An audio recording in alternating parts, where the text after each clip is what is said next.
Good afternoon, everyone. I am David Talbot, Managing Director and Head of Research here at Red Cloud Securities. We are very fortunate to have Anna Bryndza, EVP International of UXC, speak with us today.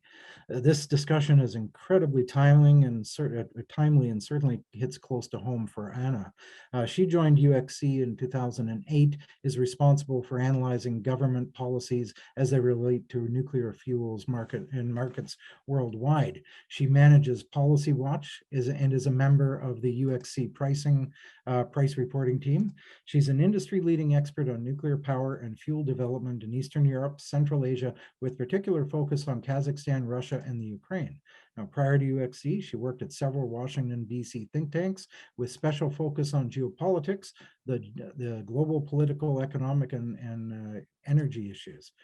She has a Bachelor of Science and Arts in Economics and Poli-Sci and a Master's of Arts in International Trade and Investment Policy from George Washington University.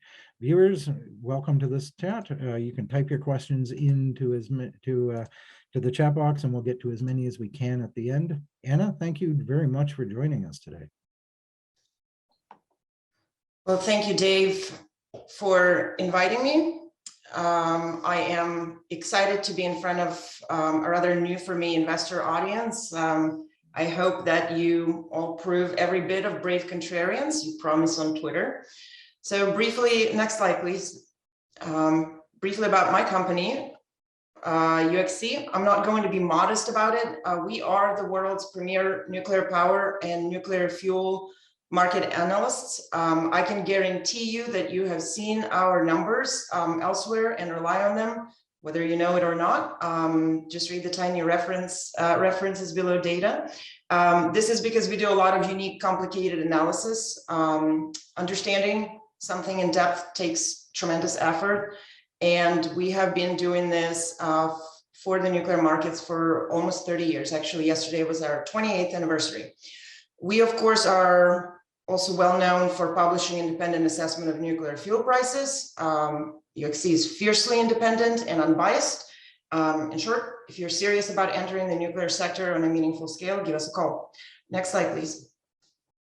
Briefly, what I will talk to you about and what I won't talk about. The topic of this presentation, Dave and I agreed on it prior to beginning of war in Ukraine. 2022, the year of geopolitics. I'll talk briefly about green investment, EU taxonomy, some domestic politics on the demand and supply side we're watching in 22, and focus on Russian invasion and war in Ukraine. Given recent developments, I will focus more extensively than initially planned on the implications of Russia's war, and I will skip observations about SMRs and associated fuel cycle that Dave initially asked me to cover. I think you all will be okay with that. And we get to the Q&A. Let's stick with these topics. I promise they're more than enough. Let's get to it. Next slide, please. The world put forward an ambitious global climate agenda. Its implementation is expensive. In EU alone, according to European Commission, just modernization upgrades of existing nuclear fleet will require 50 billion euros this decade, and that's not even considering planned new build. Financial markets looking for political guidance on directing financing towards sustainable energy sources. So the big question is, of course, what sources are sustainable? Here, the political views are mixed, and this is reflected in the first major classification of energy sources known as EU taxonomy. And everybody was really excited for it, but I think there's a good bit of misunderstanding of what it means for nuclear energy. The result of the debate about taxonomy was an uneasy compromise. Nuclear was eventually included, but only as a transitional energy, and it must meet multiple conditions to be considered sustainable. These conditions are onerous and problematic. I'll just highlight three. Requirement to utilize accident tolerant fuel by 25, not going to happen. Notification for life extension authorized by 2040, excludes tons of reactors, and operational red waste disposal operational by 2050, not an option for most. The exclusion of nuclear from UK's green financing framework, interestingly, went largely unnoticed. The UK government's plan to finance expenditures through the issuance of retail green savings bonds, and under the exclusion, like the UK government interestingly said, which is really informative, that recognizing that many sustainable investors have exclusionary criteria in place around nuclear, UK government won't finance any nuclear energy related expenditures within the framework. What all of this points to is that, and this is from the government that is staunchly pro-nuclear. So all of this points to the fact that uphill battle for financing that nuclear will face going forward. The key takeaway I want to leave you with on this topic is that while nuclear is unlikely to benefit from the European Commission's green label in any major way, its inclusion is nonetheless meaningful in itself. There are other countries and investors watching at the precedent being set by the EU in this regard. So next slide, please.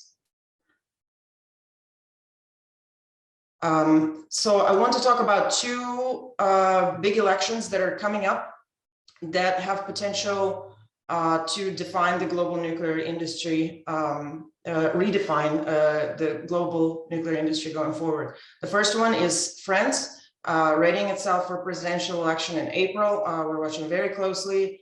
Last year, I've seen lots of ups and downs for France's nuclear industry, but what's important is that towards the end of his term, President Macron landed firmly in pro-nuclear camp and launched a nuclear revival project, announcing government support for nuclear new build, both large scale, SMR. But at the same time, there are a number of issues that are overhanging the industry that are yet to be resolved. There is uncertainty about the timing and concerns about the closure of more than a dozen reactors by 2035, in accordance to France's existing energy policy. The current government has failed to carry out a reform to restructure the market mechanism for sale and pricing of nuclear-derived electricity by EDF.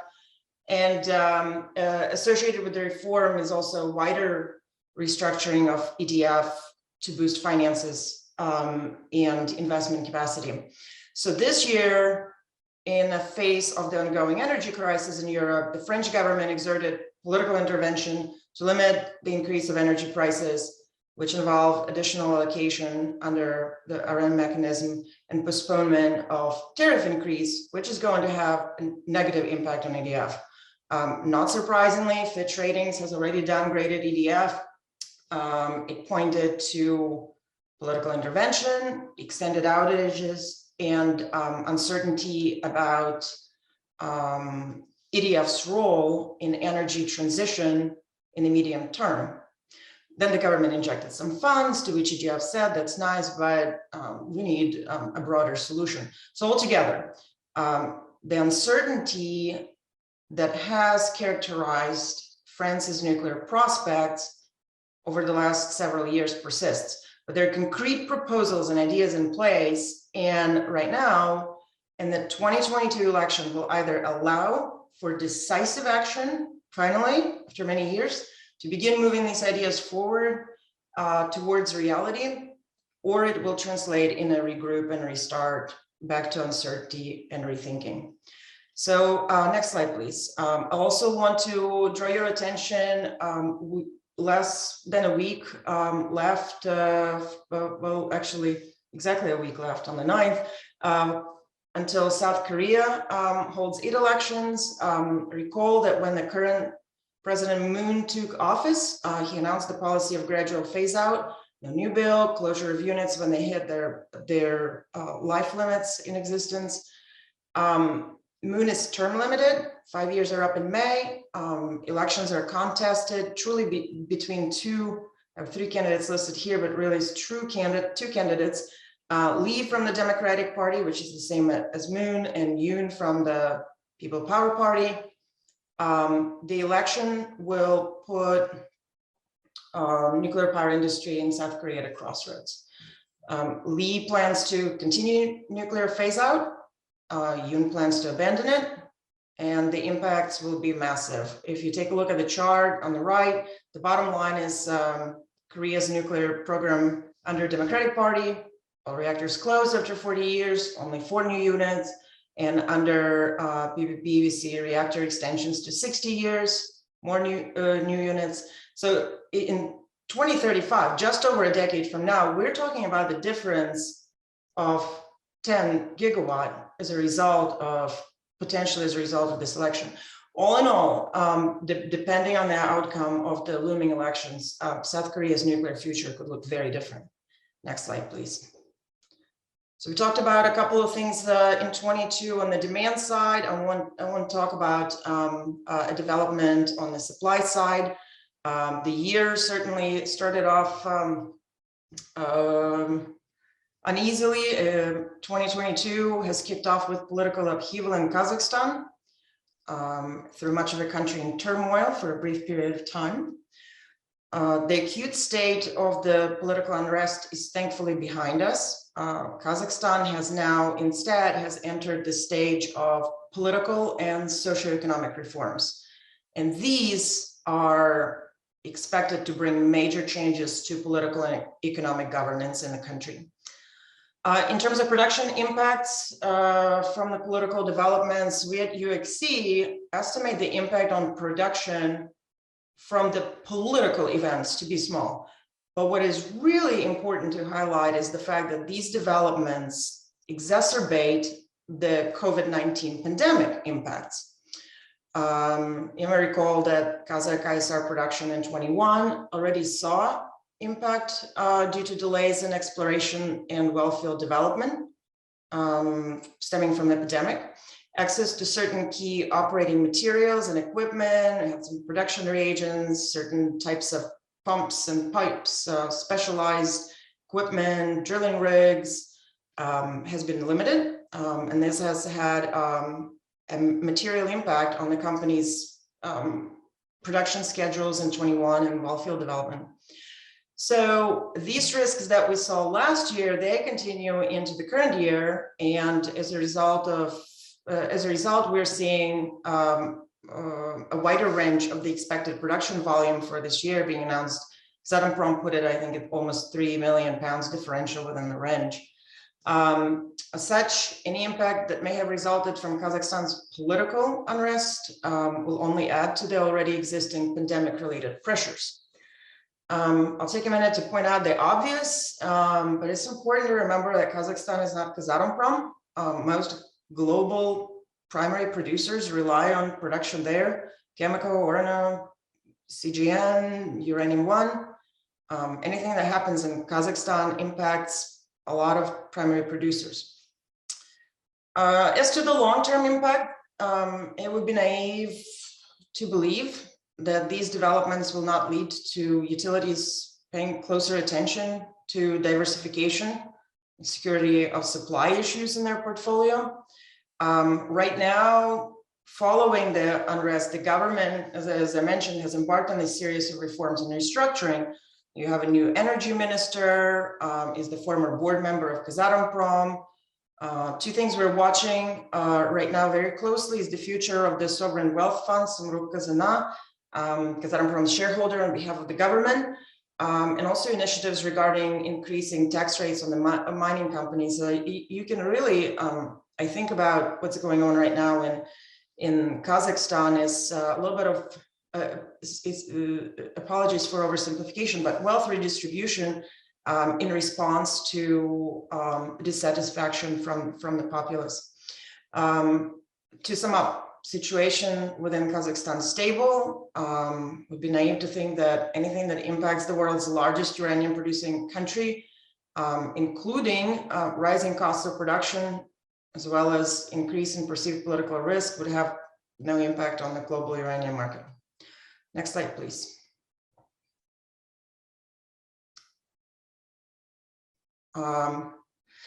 It has been almost a week since Russia did the unthinkable, launching a full-blown attack on Ukraine. The attacks are escalating, with large cities being bombed and innocent people dying. And I am afraid that the worst is yet to come. I want to say that our hearts in UXC stand with the brave people of Ukraine, with my family, with my friends, with my people, and my motherland. This is no time to be silent. First and foremost, now I'll back to the analysis. First and foremost, this is the first time that hot war is being waged in a country with multiple nuclear power plants. Ukraine has a nuclear fleet of large reactors, 15 units strong. And I'm going to be very blunt. The nuclear industry and the world cannot afford another nuclear industry accident. It will end us all. Ukrainian nuclear operator says that Ukrainian forces control on nuclear power plants. All units continue to operate safely. At the same time, Russian military now controls notorious Chernobyl site. There are questions about security of nuclear waste monitoring systems there. There have been reported military threats against Ukraine's largest nuclear power plant of Zaporizhzhia, which totals 6 units. For everyone's sake, let's hope that the safety of all nuclear sites in Ukraine remains of utmost priority to all parties involved in this conflict. Almost immediately, Sweden's Vattenfall announced that they will stop all further purchases of PWR fuel from Russia's Tvel. Many of you may not be familiar with the fuel fabrication market. It actually is not a commodity market at all, but it may seem irrelevant, but really it's important to understand that all nuclear fuel markets are highly interrelated. This is particularly important, for example, in the context of VVR reactor operators in Eastern Europe that rely on Russia for fuel. Many of these operators buy bundled fuel from Russia. It includes uranium conversion enrichment services. There have already been efforts by some countries to change this approach of reliance on sole supplier, which has been spearheaded and supported by the European Commission. Some of these markets that have previously been not open to the Western producers may open up. In short, there are reasons why I should be paying attention to all nuclear fuel markets and not just be focused on uranium. Another area to watch is Russia's reactor exports. Russia is the world's current most successful NSSS vendor. In Europe, it has to, beyond Russia and Belarus, it has 2 projects in EU, Finland and Hungary. The Finnish government came out strongly questioning the future of the project. I think it's safe to say it's done. Hungary said it will proceed with its project PAX 2, but we shall see if it's possible to do so, depending on circumstances. Turning to the nuclear fuel markets, there are already some notable reactions to war, but there are many potentially more far-reaching consequences that are yet to materialize. In the immediate term, sanctions we have seen so far have not included specific limitations on nuclear fuel imports or dealings with Russian companies involved in those. The US Treasury issued a general license that would allow US utilities to make payment. That has not been tested yet to the best of my knowledge, but really removal of banks from SWIFT and other actions raises questions as to whether payments for nuclear fuel deliveries can still be managed, and if banks around the world would be willing to carry them out. Again, we're talking about all parts of the nuclear fuel cycle: uranium conversion, enrichment, fuel fabrication, any mix of those.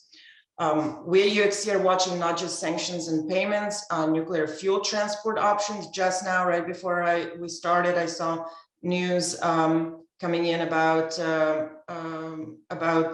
Slovakia allowing for an exception to the no-fly zone for nuclear fuel to be delivered via air. Also recall that much of uranium produced in Kazakhstan and Uzbekistan goes physically to Russia. Kazakhstan is a landlocked country and its uranium goes in one of 2 directions, Russia or China. We're also watching the individual countries' import-export restrictions and seeing some action being taken there, more expected. Let me turn towards utilities. A time the investor community likes to portray the utilities as clueless. Nothing is further from the truth. Of course, the utilities have been working on evaluating risks in their portfolio long before anything like this started. All of this started escalating, and they do have and have been in, mitigation strategies and have been setting up new ones to deal with risk that was largely unanticipated of rapid disruptions. Some are more exposed than others. Some will have to take more aggressive measures to compensate for the Russian material than others. But let's give credit to the folks who have to secure uranium enrichment services and tight oligopoly. They have lived through all sorts of trade issues and managed this really well. But remember, this war is unprecedented, and a lot of things that are happening are very new to us all. We are already seeing upward pressure on the enrichment market, so I'll make a comment there as well. I saved your favorite to the end. As always, the first place that this has manifested itself is in the spot uranium market. Investors anticipating further jump in uranium prices have already piled into uranium equities, including SPUT. SPUT has been raising funds at a rapid pace, and with this cash influx, it naturally has been actively purchasing. This buying was the primary driver for the spot price going up. We have already crossed the $50 mark for spot price yesterday. I will say that if this investor-driven secondary demand is supplemented by additional primary demand from utilities, producers, from intermediaries to cover shortfalls due to denied Russian deliveries, we can only foresee further price increases. Longer term implications, even more dramatic for the nuclear power industry, a move by countries to free themselves from Russian oil, gas, may mean will necessarily have to mean greater reliance on alternatives, and this will include nuclear energy. We already are watching closely how countries that have intended to phase out nuclear power, Belgium, Spain, and even Germany, which was unthinkable before, discussing the possibility of shifting their stances and keeping reactors around longer. Moreover, recent efforts by countries like France, UK, Netherlands, Czechia, Poland to build new reactors, those could be really spurred by all these recent geopolitical events. I will, and a couple of thoughts to conclude. I will just say that this is the first serious land war in Europe since World War II. It has awakened the continent in a way that it will shake it to its core. It has shaken everything and anything and everything as it relates to national and energy security now appears to be on the table. I already offered some thoughts on the nuclear fuel markets, but really one can only reasonably expect, one, Russian supplies will be viewed as higher risk, and two, it is reasonable to expect acceleration of diversification away from Russian supplies. How these trends will play out in the coming weeks, months, or years will be instrumental in shaping the nuclear fuel markets, not only for the next few years, next decade and beyond. And my final thought, last year was the year of secondary demand. This is a term we coined at UXC, and it really took off. Early this year, I said that 22 is a year of geopolitics, and I advised folks to buckle up. After all, I said geopolitical events are low frequency, extremely high risk. I wish I was proven wrong, but there's no doubt that 2022 is a year of geopolitics. So I'll stop here and let's see what questions we may have time to answer. Okay, thank you very much for that great presentation, Anna. Thanks for sharing for us today. It can't be an easy time for you or your friends or family back at home, and we really appreciate you stepping up here. So we have about 5.5 minutes left here. So let's start off early in your presentation. You did mention that political views of nuclear are mixed, and I think we get that. You know, although more broadly, I think it is considered green by investors. Does the EU taxonomy, declaring it as a green energy, is that really necessary? Is it going to hurt? Is it going to help? So what EU is doing in terms of its view of labeling sustainable sources, it's at the front. It's ahead of everybody else. It's always been the continent has always been very climate oriented, just very ahead of the pack. What it does matters for other countries. It matters there will be other taxonomies. It also sends a signal to investors about how they should be viewing nuclear. I think it truly is important, because this taxonomy is not the first. There's one in Russia, there's one in the UK. I expect that every country will have some sort of guidance in some shape or form. Whenever you're the front runner, this matters how you approach it. It truly sends a signal. Okay. Thank you very much. You know, government policies are likely to change here. You know, we are seeing France reaffirm its nuclear ambitions. Might we see an about face in places such as Germany or Spain, Belgium, maybe new placing in new governments in Korea? Might we see an about face, or especially with Germany being exposed to so much Russian gas? I think the developments I think these recent developments are opening up discussions that they were done. In Germany, there was nothing that Germany would do to keep the reactors operating. In fact, operating these reactors is, even from a practical standpoint, is very difficult. There's no fuel. If you have, we're in 2022, the last unit is going to be shut down in 2022. In order for a reactor to operate, you have to have fuel loaded in it. There's no fuel ordered. There's no, whatever inventories were left are sold out. I mean, doing that would create, even if there is will for a slight extension in order to utilize nuclear as a bridge for other things to be put into place in policies, there will be a complete rethinking of national policies by each country in EU in terms of its energy strategies. I think it will be more difficult for Germany, but I do think that there will be opportunities for extra years in Belgium and Spain. Okay. And do you anticipate any disruptions from world's #1 producer, Kazakhstan? You know, is this a Russian-friendly government? Might we see disruptions from state-owned companies, or Uranium One, which is Russian-owned? Might Western companies get shut out because, as you said, uranium gets filtered through either Russia or the Ukraine, or sorry, Russia or China?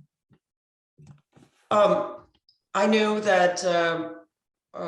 This year, if I recall correctly, was for Kazatomprom is focused on transportation. They have really spent the last few years putting in alternatives of how to move material, including through out of the port of Shanghai. They really have done they've done a lot of work in order not to be where they were even a few years ago. I think anytime you have to rethink how material flows. It creates temporary tightnesses. I think that even if transporting through the port of St. Petersburg or to Russia, and then doing not everything out of Kazakhstan is physically transported to these various facilities, the way it's oftentimes done, it's transported to Russia and then it's processed there, but there's swaps for various location swaps and so on. So I think any time you see issues with flow of material, it can create tightness, but I do have faith in Kazakhstan's ability to quickly put a solution into place. Okay. With that, Anna, we are out of time.